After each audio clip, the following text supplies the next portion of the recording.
오늘은 제수요일입니다. 제수요일부터 부활주일까지 주일을 제외한 40일을 사순절이라고 합니다. 그 시작인 오늘은 제의 수요일이라고도 하고 참회의 수요일이라고도 합니다. 이 명칭은 1099년 교황 우르반 2세가 명명하였다고 합니다. 회개를 상징하는 죄를 이마에 바르고 죄를 고백하며 이 사순절 기간을 통해 그리스도인의 삶을 살겠다는 결단의 시간을 가진 것에서 이 참회의 수요일이 유래되었다고 합니다. 매해마다 봄이 되면 사순절이 시작됩니다. 철없을 때 왜 하필 이때가 사순절인가 하는 불평, 불만이 생기고는 했습니다. 그렇죠. 벚꽃이 활짝 피고 봄의 만연한 기운을 누려야 할 이 시기 가운데 주님의 고난을 묵상하며 경건의 훈련을 하며 조용하게 이 너무나 좋은 시기를 보내야만 했기 때문에 마음속에는 불평과 불만이 있었습니다. 나도 놀고 싶은데, 나도 저 봄의 만연한 기운을 누리며 꽃놀이에 가고 친구들과 참 재밌게 지내고 싶은데 왜 하필 이때가 사순절이어서 나는 그러지 못하는가? 그래도 사순절이니까, 고난주간이니까 하며 참았지만 마음속의 불평과 불만은 어쩔 수 없었습니다. 특별히 고난주간, 왜 그렇게 벚꽃은 더 만연히 피며 아름다운지 참 안타깝기만 했습니다. 여러분은 사순절이 어떻게 다가오셨나요? 여러분에게 사순절은 어떤 절기이신가요? 매년 습관적으로 드리는 연례 행사와 같이 앞에 있는 스톨과 같이 보라색으로 물드는 그런 절기를 보며 그저 흘려보내고 있지는 않으신가요? 아니면 그래, 이번 사순절만큼은 조금 더 십자가에 달려 죽으신 예수님을 생각하며 경건의 훈련을 다짐하는 그런 예배자로 서고 계신가요? 4년 전 이곳 아름다운 교회 중고등부 학생들과 함께 고난주간을 맞아 경건의 훈련을 결단하는 시간을 가진 것이 생각납니다. 그때 이 주제로 함께 우리 중고등부 친구들과 경건 훈련을 했습니다. 그 주제는 바로 이것이었습니다. 예수가 죽었는데. 중고등부실 곳곳에 이 포스터를 붙이며 시각적으로 눈에 띄게 했습니다. 반복적으로 이야기하며 결단해야 한다 권면했습니다. 그 포스터는 이런 말이 있었습니다. 예수님께서 죽으셨는데 푹 자느니 웬 말이냐. 깨어서 고난주간 특세에 참여하고 기도하라는 것을 권면하는 포스터였습니다. 이런 글귀도 있었습니다. 예수님께서 죽으셨는데 새끼밥이 웬 말이냐. 그러니까 한 끼 정도는 금식하면서 주님의 고난에 동참하라는 금식을 선언하는 멘트였습니다. 그리고 이런 것도 있었습니다. 예수님께서 죽으셨는데 게임이 웬 말이냐. 주님의 고난을 묵상하며 세상의 즐거움 또한 금식하라는 것이었죠. 이렇게 경건의 훈련을 하기 위해 함께 힘을 모았습니다. 잘 됐을까요? 생각만큼 쉽지는 않았습니다. 기존의 습관을 일주일만이지만 고치는 것이 참 쉽지는 않았습니다. 고되기만 했죠. 하지만 많은 중고등부 친구들은 주님의 고난에 동참하기 위해서 힘을 다했습니다. 서약서를 작성하고 선생님들과 그리고 중고등부 친구들이 모두 함께 모여 서로를 격려하고 함께 이 경건의 훈련에 동참했습니다. 물론 그 서약한 대로 다 하기는 힘들었습니다. 그렇지만 예수님의 죽으심을 묵상하며 작은 삶의 변화에 도전했습니다. 그리고 이 도전을 통해 몇몇 친구들은 다음 해가 되자 그 스스로의 결단을 넓혀갔습니다. 지난해에는 웹툰, 만화죠. 만화를 금식해 봤으니까 올해에는 다른 것을 금식해 보겠습니다. 물론 웹툰도 함께 금식하고요. 주님을 사랑하는 마음을 가지고 자기가 좋아하는 것, 즐겼던 것 하나를 더 줄여보겠다는 결단의 고백이 나왔습니다. 올해 또 사순절은 시작되었습니다. 예수님께서 우리를 왜 죽으셨습니다. 여러분, 이 주님의 죽음에 대해서 어떻게 대하며 이 사순절 절기를 보내시겠습니까? 오늘 말씀 6절의 말씀은 우리의 모습을 너무나 적나라하게 묘사하고 있습니다. 6절의 말씀을 보겠습니다. 우리는 다 양 같아서 그릇 행하여 각기 제 길로 갔거늘 여호와께서는 우리 모두의 죄악을 그에게 담당시키셨도다. 말씀은 우리의 모습을 다 양과 같다고 이야기합니다. 아마 여러 번 설교를 통해서 들으셨을 것입니다. 양의 이미지는 우리가 생각하는 것처럼 선한 목자 되신 예수님께서 그 순한 어린 양을 품고 있는 그런 이미지만은 아니다라는 것을 알고 계실 것입니다. 고집이 참 강한 것이 양입니다. 말 참 안 듣죠. 멋대로입니다. 그래서 목자가 없다면 쉬 어려움에 처하는 것이 이 양이라는 생물입니다. 한치 앞도 잘 못 봅니다. 잘 속습니다.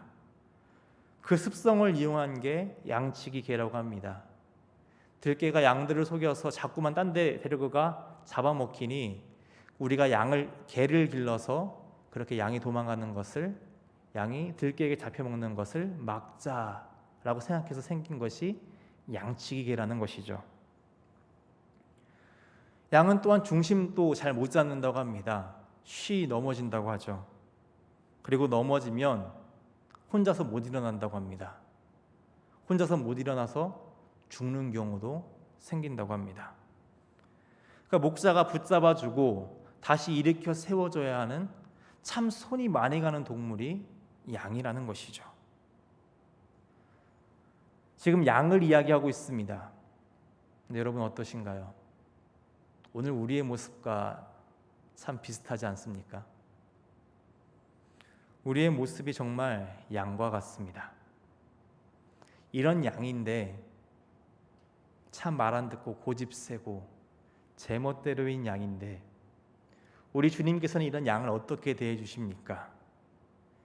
요한복음 10장에 보면 선한 목자가 되신 예수님의 이야기가 나옵니다.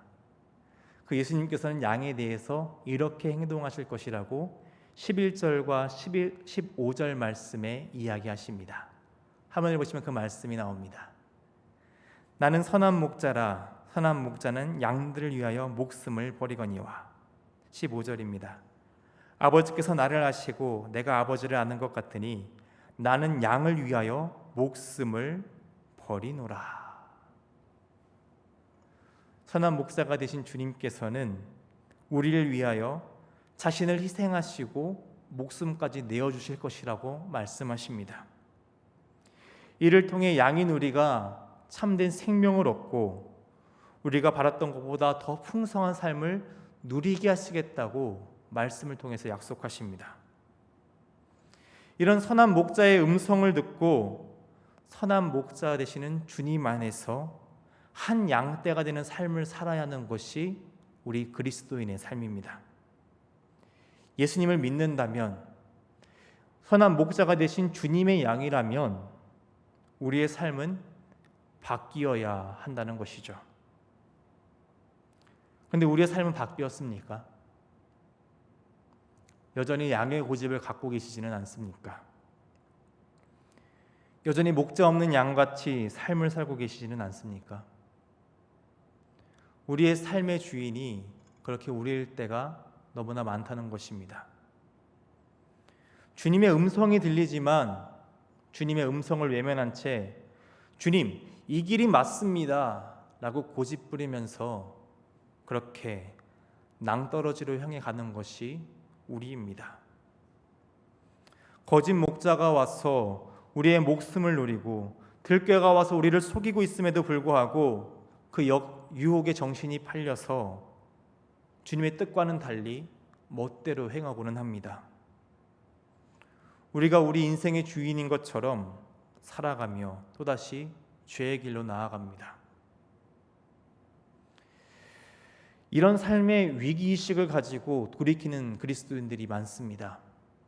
하지만 여전히 이런 삶에 대해서 아무런 위기의식 없이 살아가는 그리스도인들도 있죠. 그저 종교인으로서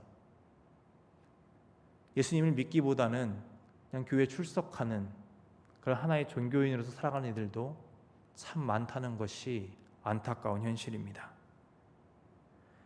예수님께서 우리를 위해 죽으셨습니다. 참 신이신 예수님께서 우리를 위해 인간의 몸을 입으시는 것을 마다하지 않으셨습니다.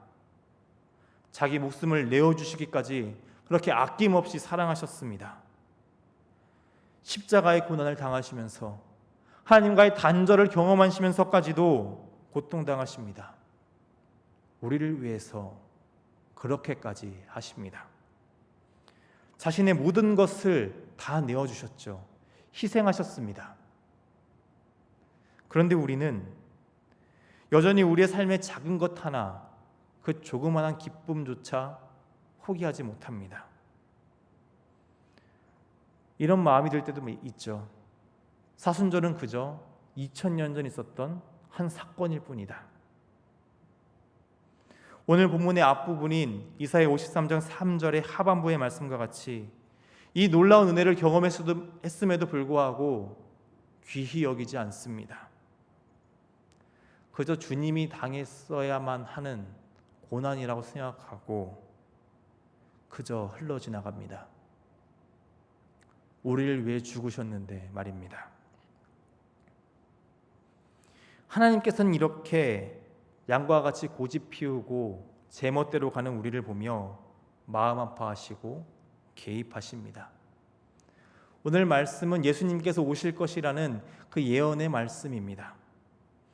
그 예언의 말씀과 같이 약속과 같이 하나님께서는 이 땅에 예수님을 보내십니다.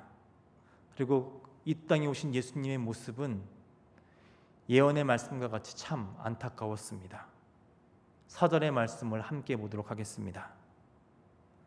그는 실로 우리의 질고를 지고 우리의 슬픔을 당하였거늘 우리는 생각하기를 그는 징벌을 받아 하나님께 맞으며 고난을 당한다 하였노라. 우리가 받아야 할 고통이었죠. 우리가 겪어야 할 슬픔이었습니다. 그리고 우리가 받아야 할 징벌과 고난이었습니다. 그런데 주님께서 그 모든 것을 대신 받으시고 겪으십니다. 왜 그러셨을까요? 최근에 한 기사가 나왔습니다. 새학기가 시작하면서 등교 전에 아이들은 자가진단 키트로 주 2회 등교 전에 검사를 해야 한다는 것이었습니다. 기사를 보고 참 속상했습니다. 면봉을 코에 넣는 것, 어린이는 제가 해도 많이 불편합니다. 때로는 아프기도 합니다. 요즘 매일 검사를 하고 있는데 제가 서툰 탓일까요? 살짝 컬어서 그 면봉에 피가 묻어 나올 때도 있습니다. 음성인 것을 보며 안심하기도 하지만 매번 이래야 하나 그런 마음이 들기도 합니다. 근데 이것을 우리 새 아이에게 해야만 했습니다. 저 아이들 하기 싫다고 발버둥 치죠. 얼마나 무섭겠습니까? 하기 싫다는 아이들을 붙잡고 검사를 합니다. 혹여 다칠까 봐 걱정하며 눈물을 참아가며 기도하며 검사를 합니다. 매번 할 때마다 참 마음이 편치는 않습니다.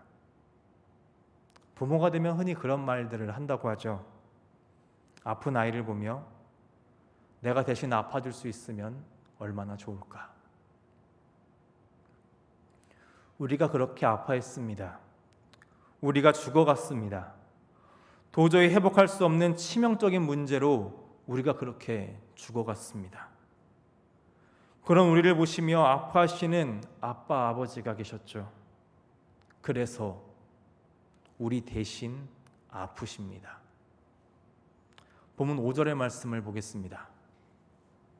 그가 찔림은 우리의 허물 때문이요 그가 상함은 우리의 죄악 때문이라. 그가 징계를 받음으로 우리는 평화를 누리고 그가 채찍에 맞음으로 우리는 나음을 받았도다. 이 말씀을 보시면 우리 대신 아파하시는 주님의 모습이 나오고 있습니다. 우리가 찔려야만 했습니다. 그런데 주님께서 그 창에 찔리십니다. 우리가 상해야 했는데 주님께서 매맞으시고 찢겨가시며 그렇게 십자가의 고난의 길을 걸어가셨습니다. 우리가 징계를 당하고 채찍에 맞아야 되는데 주님께서 대신 당하십니다. 우리 때문에 찢기시고 깨지시고 밟히셨습니다. 우리 대신 그렇게 벌을 받으셨기 때문에 오늘 우리가 이렇게 온전한 삶을 누릴 수 있게 되었습니다. 우리 대신 상처를 입으셨기에 우리가 치유받았습니다. 우리의 아픔과 허물을 모두 가져가심으로 우리가 회복되었습니다. 그러기 위해 하나님 아버지께서는 자신의 사랑하는 단 하나뿐인 아들을 이 땅에 보내십니다. 성자 예수님께서는 어린 양과 같이 이 고난을 감당하셨습니다. 그 어리석은 양 같은 우리 때문에 말입니다. 그 은혜로 우리가 회복되었습니다. 그 은혜로 영 죽을 죄의 문제에서 우리가 해방되었습니다. 예수님의 고난을 통해 수많은 생명이 참된 평화를 누리게 되었습니다. 평화와 나음을 입게 된 것입니다. 하나님의 뜻에 따라 예수 그리스도께서 자신을 단번에 들이심으로 말미암아 우리가 거룩하게 되었습니다. 단 한 번의 희생제사로 말미암아 영원히 완전하게 하셨습니다. 그 큰 은혜를 입은 자의 삶은 어떠해야 할까요? 히브리서 기자는 우리 그리스도인의 삶이 어떠해야 하는지를 우리에게 이렇게 권면하고 있습니다. 히브리서 10장 22절의 말씀입니다. 우리가 마음의 뿌림을 받아 악한 양심으로부터 벗어나고 몸은 맑은 물로 씻음을 받았으니 참 마음과 온전한 믿음으로 하나님께 나아가자. 확고한 믿음을 가지고 그리고 참된 마음으로 하나님께 나아가는 자가 되어야 한다고 말합니다. 하나님께 받은 그 은혜에 합당한 자로서 살아가라는 것이죠. 그렇게 하나님께 믿음으로 나아가는 자가 되어야 된다고 선포합니다. 그리고 또한 우리는 이런 사람이라고 이어서 말하고 있습니다. 히브리서 10장 39절의 말씀입니다. 우리는 뒤로 물러가 멸망할 자가 아니요 오직 영혼을 구원함에 이르는 믿음을 가진 자니라. 우리는 뒤로 물러나 멸망할 자가 아니라고 이야기합니다. 이 말씀을 메시지 성경 번역에서는 이렇게 번역합니다. 중도에 포기하여 실패할 사람이 아니다 라고 번역합니다. 그리고 우리는 언제나 주님을 신뢰함으로 이 세상 속에서 계속 살아남을 사람이라고 이야기합니다. 앞서서 우리는 양이라고 말씀드렸습니다. 우리의 연약함과 죄된 모습을 적나라하게 드러내는 표현이기도 합니다. 동시에 우리는 양이기 때문에 또한 희망이 있습니다. 양은 목자가 필요하죠.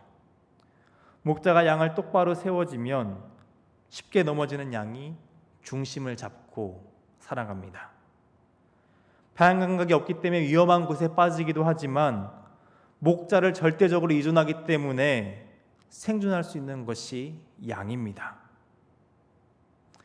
또한 양이 그 제멋대로이고 고집센 양이 온순하여질 때가 있다고 합니다. 언제인지 아십니까? 바로 죽을 때라고 합니다. 죽음 전에 수많은 동물들이 발버둥 치죠. 죽기 싫어서 발버둥 칩니다. 그런 다른 동물들과 달리 죽음 앞에서 양은 온순해진다고 합니다. 그 제멋대로인 양이 죽음 앞에서만은 온순해진다는 것이죠. 그렇기 때문에 양이 희생제물의 대명사가 된 것입니다. 오늘 우리는 다시 한번 사순절을 맞이하게 되었습니다. 예수님께서 우리를 위해 죽으셨습니다. 세상 죄를 지고 가시는 어린 양이 되어서 죽으셨죠. 그 시간들을 묵상하는 것이 사순절의 기간입니다. 우리가 양이라는 것, 우리 또한 우리가 죽음으로써 하나님의 뜻에 순종하며 온순해지는 삶을 살 수 있다는 것을 뜻합니다. 주님의 고난에 동참하며 나 자신을 죽이는 시간이 바로 이 시간들이라는 것입니다. 여러분, 이 시간들을 어떻게 보내실 것입니까? 나를 어떻게 하면 죽이고 예수 그리스도로 살아갈 수 있을까요? 여러분, 혹시 큐티 하고 계십니까? 지금 큐티 대행진이 진행 중에 있습니다. 정말 벌써 포기하시고 그 큐티의 생활을 멈추고 계신 분은 없으시리라 믿습니다. 큐티 대행진 시작한 지 벌써 2달의 시간이 지났습니다. 이 큐티라는 것이 내 삶의 습관 되기가 참 어렵습니다. 근데 여러분, 이 말씀을 묵상하는 시간은 우리의 삶에 있어서 정말 값지고 소중한 시간입니다. 다른 것에 이 소중한 시간을 빼앗겨서는 안 된다는 것입니다. 그 무엇보다도 내 사랑하는 하나님과 친밀한 교제를 나누는, 오늘 나에게 말씀하시는 그 하나님의 음성을 듣는 시간을 빼앗겨서는 안 된다는 것입니다. 빼앗긴다는 것, 여전히 고집대로인 양의 모습이 나타난다는 것이죠. 그러니 순종으로 나를 죽이고 하나님께 드리는 시간이 필요합니다. 큐티를 통해 우리는 그런 시간들을 가질 수 있습니다. 그리고 앞으로 사순절의 기간 동안 우리는 성경을 일독하는 시간들을 가질 것입니다. 이 도전의 시간, 여러분 결단하시기 바랍니다. 꼭 참여하시기 바랍니다. 하루 1시간이면 됩니다. 하루 1시간. 이 사순절의 기간 동안 하루 1시간이면 우리에게 주신 그 생명의 말씀인 성경을 일독할 수 있습니다. 주님께서는 이 땅에 오셔서 자신의 모든 시간을 우리에게 내주셨습니다. 우리는 그런 주님께 이 1시간을 아까워해서는 안 됩니다. 나의 생명을 살리는 그 시간 꼭 확보해서 주님께 나아가야 합니다. 그러기 위해 여러분 죽으시기 바랍니다. 내가 죽어야 합니다. 주님께서 우리를 위해 죽으셨듯이 그 십자가의 길을 따라 오늘 우리의 옛사람을 십자가에 못 박으시기 바랍니다. 그렇게 평화와 나음을 입은 자의 합당한 삶을 사시기 바랍니다. 처음 구원을 받았을 때 우리의 마음은 어떠했습니까? 감격에 차고 기쁨에 차 있었을 것입니다. 그 은혜에 감사하는 마음을 품고 주님을 신뢰함으로 새 사람을 입은 것에 기뻐했을 것입니다. 그 삶을 계속 살아내는 우리가 되어야 합니다. 있는 그대로, 그 처음 사랑 그대로 살아가야 한다는 것이죠. 그리고 또한 우리는 변해야 합니다. 앞으로 나아가시기 바랍니다. 우리를 자꾸 못된 양으로 남게 하는 그 세상의 흐름을 거스르시기 바랍니다. 여러분, 물고기가 강에서 가만히 멈춰 있는다면 어떻게 될까요? 뒤로 떠내려갑니다. 물고기가 가만히 있는 것처럼 보인다면, 그 자리에 가만히 있는 것처럼 보인다면 그 물고기는 지금 그 물결에 온 힘을 다해 부딪히고 있는 중입니다. 떠내려가지 않기 위해 그 물살을 거스르고 있는 중이죠. 그러니 가만히 있어 보인다고, 나아감이 없어 보인다고 여러분 포기하지 마시기 바랍니다. 지금 열심히 이 세상의 흐름에 부딪히고 있는 것입니다. 그리고 이 세상의 흐름을 거슬러 올라갈 힘을 우리 주님께서 주실 것입니다. 우리는 그렇게 조금씩 하나님 앞에 나아가고 있는 중입니다.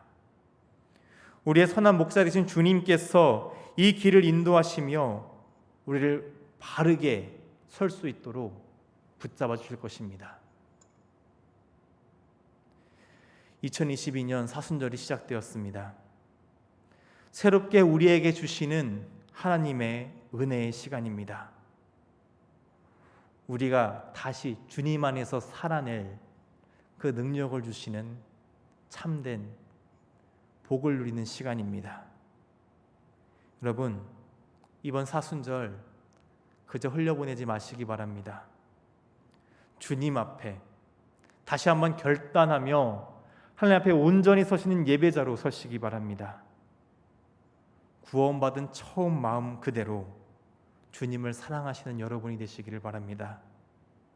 그리고 이전과는 다르게 날마다 하나님 앞에 한 걸음씩 더 나아가며 그리스도의 장성한 분량에 이르는 여러분이 되시기를 바랍니다. 그렇게 세상의 제멋대로인 양이 아닌 우리의 생명을 드리는, 우리의 전부를 드리는 그런 양이 되어서 우리를 위해 담당하신 주님의 그 사랑에 감사를 드리는, 주님의 그 고난에 동참하는 여러분이 되시기를 주님의 이름으로 축원합니다.